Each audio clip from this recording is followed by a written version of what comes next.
Ebusiame mu akaba Embra Cindy Cash TV sumedi ede abrewana na ya Santua Sexy GH anka pomesre se oba subscribe a like ede ama me na afi wa share ama afofro ensa to me akasa video ibina ensam ne di ebi ababegumu eye edusafo a wode ensam bi abegum bonte so yakopon eyi ensam bi edi akyere no we yi ensam bi edi ade atwere no funny face hey umuda obatena se akanya kopon eni onyam akyere na amansan wate ase Sarah so ana Linda was say we UK based Ghanaian what in sambi asen akọ ade amama Vanessa hey dino nya Saudi achi obetretin so obeku weni ntewo no na wona na masama do kwanso dino no wonya ba ma biara ebusia ensam wei ana efia me la ba betena se na mene no ebobo ho twen me ba sese ya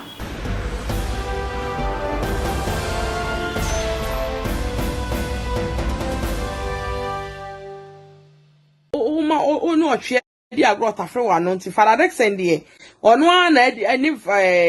omadi agro no mo tafre na no nti so se Faradex ma metwe Adebayo de ndie me de mfa me ho bese wa threaten Vanessa ne die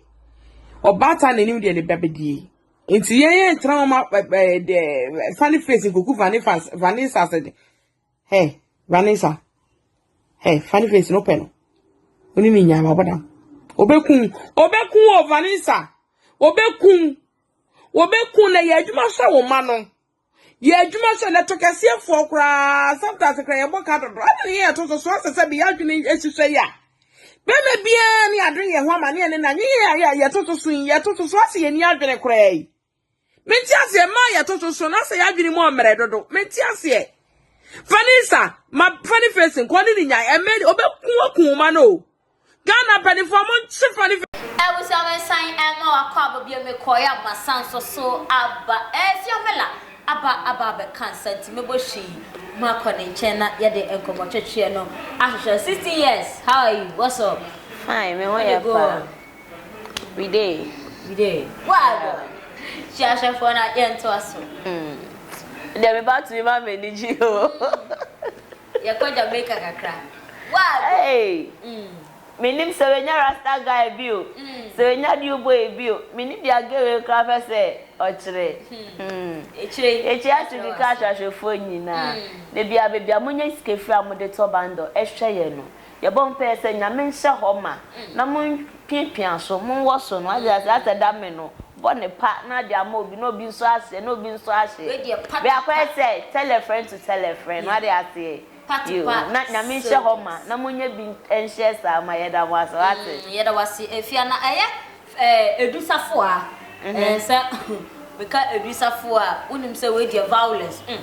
wo be pa ayi achewi na do achewi wonye violence bia biem na na ye ni funny face ni nsam bi na wode ababetu jasa nyankopon adane ma bi ehinta semedi bi ohu e akyere no ai ese funny face wo na utie ni yie wo analyze otum so ase revelation na wonya ne ewu ba wo kyerem se wo wuda wo betena se aka nyankopon enyumopa akyere inamemba na Ghana fo se na wo so wo ye odifo daban kyere wo hadwen na ode Ghana fo de na taso mi baby sebi adan si edu safo ano ya fa no prophetess ana you kra kanya mesam na edu safo so botimi asesa but me wan onim Moisha nsense mi nso siye obeka bibisi ase nyame da bibie di atre no na penim bi Nigeria nim bi nsensem bebe na ya Moisha sa ebe wi echile a Moisha nyane di voice beto abonten de wi age one kasa ye no sa pepepe na de ne koyeye tina yampa enti edu safo ano ase nyame person fa ne nya adwuma na mana o ma ne ho kwan ye edu safo ye sa na me fa ne bi se edusafo Moisha de no obeka ye no ebe mu pepepe anto anfanchen na se wetumi abeka fa ni face nso de a ye be fa ne sa ene nso wa bompa yetia se ye si eradi bibi chiro wa wo yi chiro se we ntumi anko nipa ne nchen kwampo a se wo yi ade ne che obompa edisi ano kwan ntino ye ni hobi nti e be fa ne se wa bompa ye de esi owo na ano kwan ntino o ka se ohun da but funny face on bibi ba ko pe na me ka che e ye dusafo ase na me hia wa akoma na odi ma nipa da se ni he enipa de on papa enipa nipa onu abeyo koye na koye wie na asem ne ba o si we krampo no minim ne da mi hu ne da mi chin so ro na obo ama okodi sa abone bra fani enfa ore nse nipa mo na nipa bedi uhwamo enfa ore enfa hu ntu nipa so he enipa bebrebe won ma adu ohun to omo so ebi krampo mo no mo ye source of ade na okomo wo be de hu obede use nkofo we na ama me ko ha we mu nkofo we na ama me brese unhu efi so odo re nyina ahye sa nkofo ni mu sesa nipa ni no oye bibia enye yie entina ama funny face e ko sa oha but odo hu to nyankopon so ade nyina edi bo na wie oyie in social bi wonum kwampo o ko social bi ma bibi no kasa se amenya aha ufe enfa ha nti ebetumi akase what trust Vanessa dodo odi ni re nyina hye Vanessa mu nti na Vanessa koja ne penase owueni obodameni funny face ebetumi akase obodameni tie neni da ho hwedi obedi papa yatem papa penimu enti se obi a waboa woda otumi di papa na tem de enti ebra funny hwe bibi yo ahoma na atu nkofo bebre won ma ya addressing nam komye de na why atete se o de no kasi ya wa obesu midonya no beda gotemu wan ye on sorry da okay so funny face de no o say e ya bodemani ate ba ye betumi akasa bia spiritual background bia na so because as ye dey ye hu ade no potie as e depression ye betumi akasa was spiritual eyibo because edusa for de work say we hu na me ade na di atre ne se ase mame wan kan o yale ana wan kan o yale asema nturo bia unya anu eduro se funny face so hu bibi kra na how ana se eye obi na eye okra bra asori bebre wo ho owo mpenyimfo a onimo omo ana nso dia wakoye public figure na se celebrity ankofo ni mu yide menye so obekoso bi obepam o se ko ene bi so wo fere se bia wo kwa asoli na asofofo bi bia mu dia beto social media enye sofobia na di bibia to abonten enye sofobia asofofo no mo ya akokonsofo hwenimfo na omo pe eyi kebi mame no omo no mo yesa method the suffer we hu onphobia se me beto abonto de to abonto agede okay there was so bebre we on ma even any method is suffer nkwa there was so bebre we on ma sister suffer bi okro hu asem na so hwe na asem no ense so ka oni pem a okan gu waso ofra wa wakọ enim honum no onka oni pem mo mo ntio but okan gu waso owi akasa mo mbọ mpa yese ema nipa no eno no wanka asempreko onkwa na oka asem ne chewe nti onkwa na nima de kra sofo ne ka chewe obi antibi ne third party antibi even na sofo ne kro mugida ne chewe mo ne ye adwuma no omo kra mpo no omo antibi enti bra enka se wo suro se de wasem ba be wo mu wasem ye da abonten ne da ni tete mo ani se fani won tu anamon enko hwehwe ne shabrem se eye elikan so de anase enko bi taye chire but funny face there no ebetumi abani so obi oben ne pa ena ye nsu ohun da onyumtumi bi na to ne nyum o say otare me ho pe ena oye me one wo ne koba ono na edidi enso sa nipa na ne koba ne didi na oni ne bo wesuma sam oni ne kan wa asem no ono ena ye oni mo asem nti o say akwado entimi for papa ohun me say ni papa na obeka na asem kire me sister no waso asem no o se o si me ye me di ko no de ko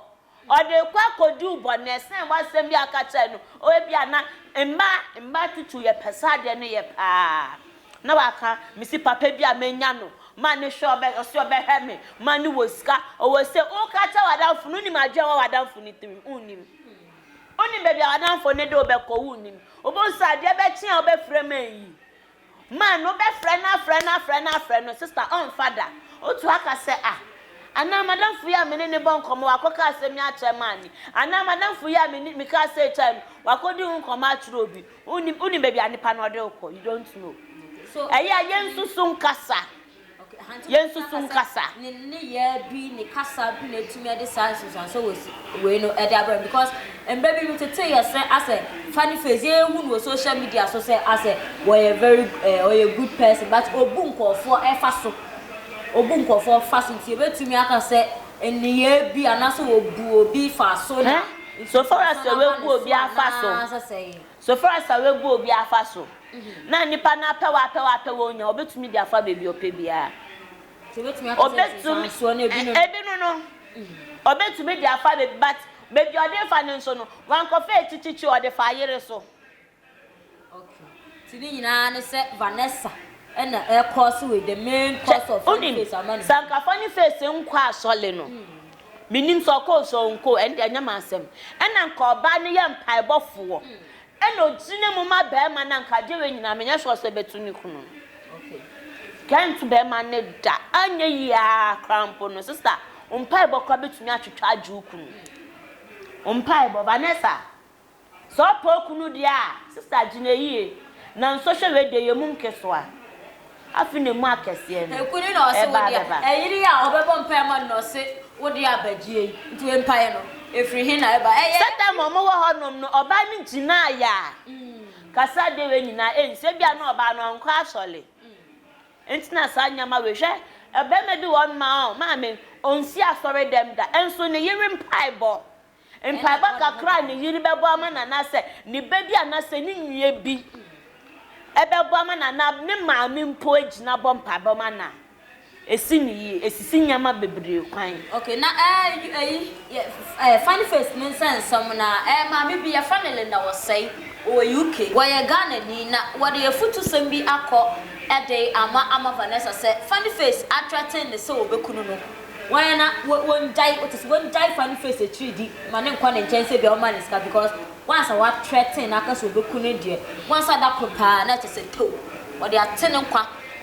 e free honom we so na mame okuru ni oyiri asem de untumi nke bi na dofo aso akwesem oba ni obema mo twempena mo nso mo do mo ho pa he ye mi oba ni kon ye mia ne me neku ni said den o se me pene saa obetna ho a ewu no da so ten o se me pene saa o wu mpo no o se me pene saa ade se we hu se wakata na ni sei aso aka wo ni trim se rade medi nkwase asem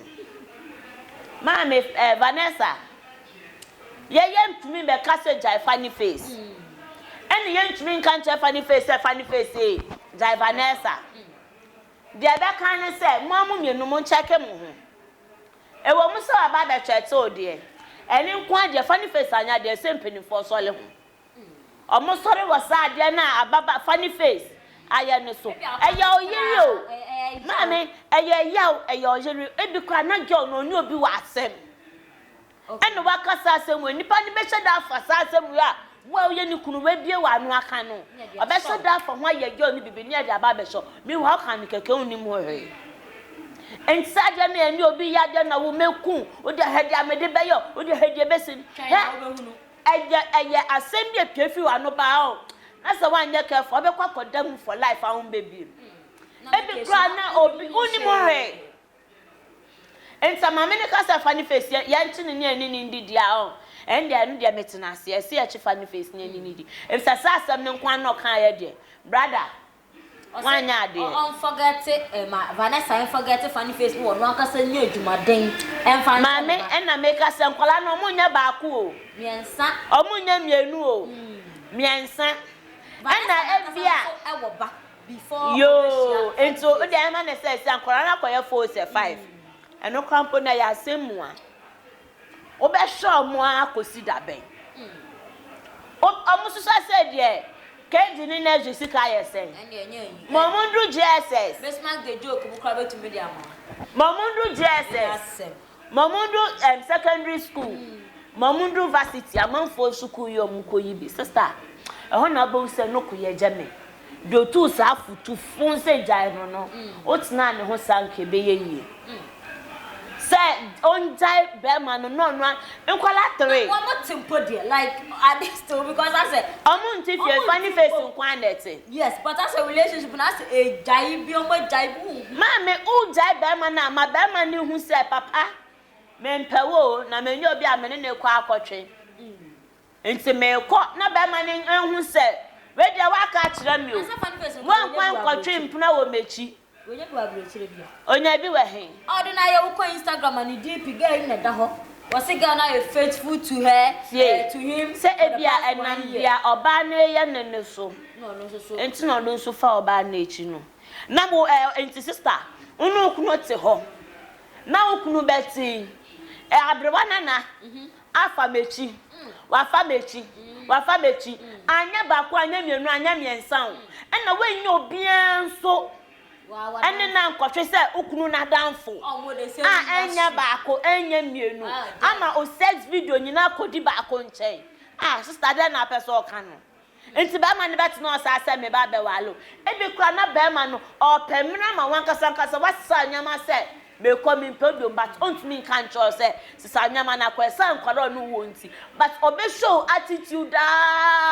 attitude no obe show no odwe ho a wonti asiada obebisa ho se eje na maye mi kunu ntina nso ye mi se eje mfort pa na aba no but na unim se sade bi na akoye ye no e na we hu echile na se ababa we jimi papa we jimi to the extent say ukuna danfo na ne koda no ase twa video ama na saba bedu kunu ho asa e posti won the start enti sister ani wo akukudro mini funny face kwa kame ne ya meja wale if you abo bibi out of my na ya sorry so mame Linda out to kuro ni so na de o say to na beto ama ne yensa o ya Ghana ni so uti ehọ no ma say to na beto ama wasam na oka no eye pepepe but entumi mba ne say o say Linda enjoy funny face asema no on ben o say Vanessa sorry ahwefo mo mfanchem o say Vanessa enjoy ni kunu asema ma no na onu antin kwara miensa no no show mo sister infiti asende ebeye yie kakro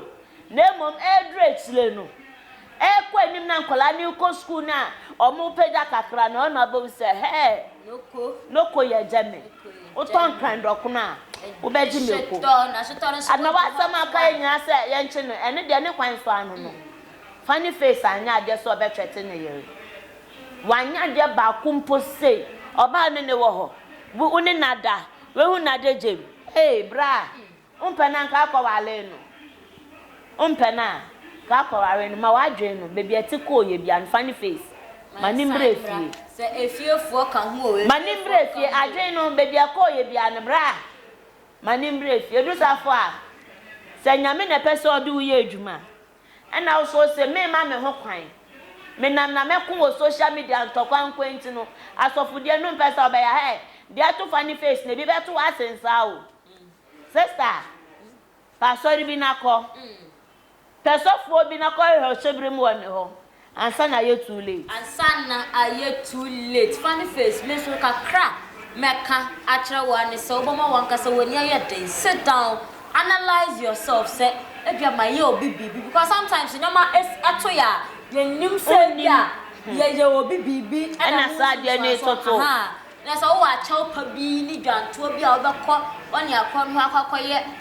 ede apa a chaw pa akọkọma na eno no be entam so ede ama mesre se obedwane akọ sofu bi a wogini dia wonim so sofu yi ko dwane to na on fan some ya metom one because I say it's becoming too much and akọkọ say aye chronic ekwa na ase aba Vanessa so mame ompe na ka chanse wo mpe no na free na brabo mu say all the time wo ba wudi na ma Vanessa ana wo so pesa wo trende